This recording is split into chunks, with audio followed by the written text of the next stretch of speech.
à toutes et à tous. C'est ici que je boucle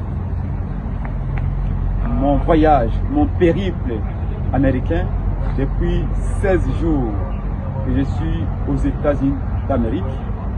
Je suis arrivé avec le président Fayulu dans l'état de New Jersey, à Piston. On a tenu des grandes conférences, débats avec des éminents scientifiques américains, des professeurs de tous les continents, des étudiants de tous les continents. Et nous avons plaidé pour la fin de la guerre parce que le sang n'a fait que trop couler au nord Kivu aussi, Kivu. Nous avons plaidé à ce que les Nations Unies puissent récupérer les FDLR et les ramener chez eux parce que c'est les Nations Unies qui avaient demandé qu'on ouvre les frontières. Et donc c'est de sa responsabilité que de venir prendre les FDLR pour les ramener au Rwanda parce qu'ils sont devenus un prétexte pour les Congo. Le rôle d'un État du Congo, c'est d'abord de protéger ses enfants, pas s'occuper du rapatriement des FDLR. C'est aux Nations Unies de le faire parce que c'est eux qui avaient demandé à Mobutu d'ouvrir les frontières. Où nous avons demandé à ce que les universités américaines puissent être en collaboration avec celles du Congo. Après le retour du président Fayulu et toutes les conférences qu'on a eues, notamment avec la diaspora et les hommes dédiés pour demander à ce qu'ils viennent et s'impliquent à la situation du Congo, je me suis rendu à New York. Après New York, je me suis rendu toujours suite à l'invitation des Congolais qui paient les billets d'avion, qui paient les hôtels pour ma petite personne. Je suis allé à Michigan. Après Michigan, j'ai été invité à Chicago. Après Chicago, c'était le tour de Virginie où j'ai passé 3 jours. Et aujourd'hui, c'est mercredi, j'ai quitté Virginie pour venir ici à Washington.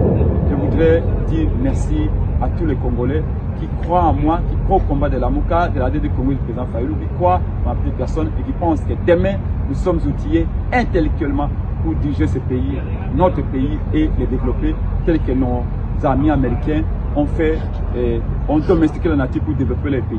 Et je voudrais envoyer un message clair à M. Félix Tshisekedi, ne touchez pas à notre constitution.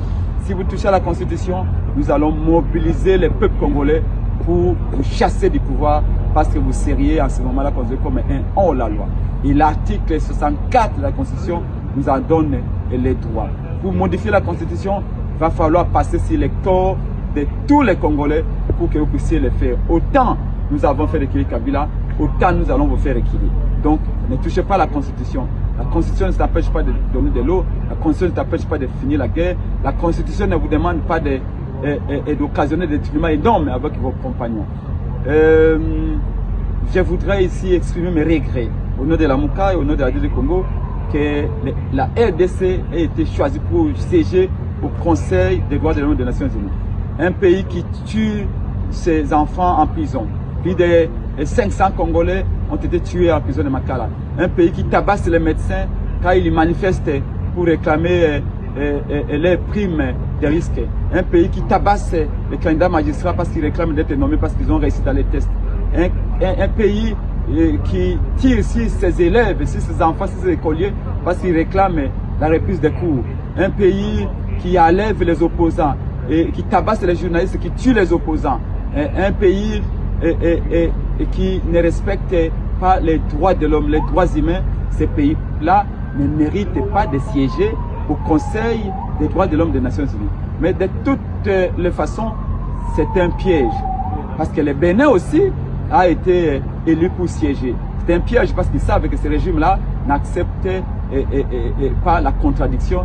Ce régime-là est un régime dictatorial et qui vit dans la peur permanente d'être renversé.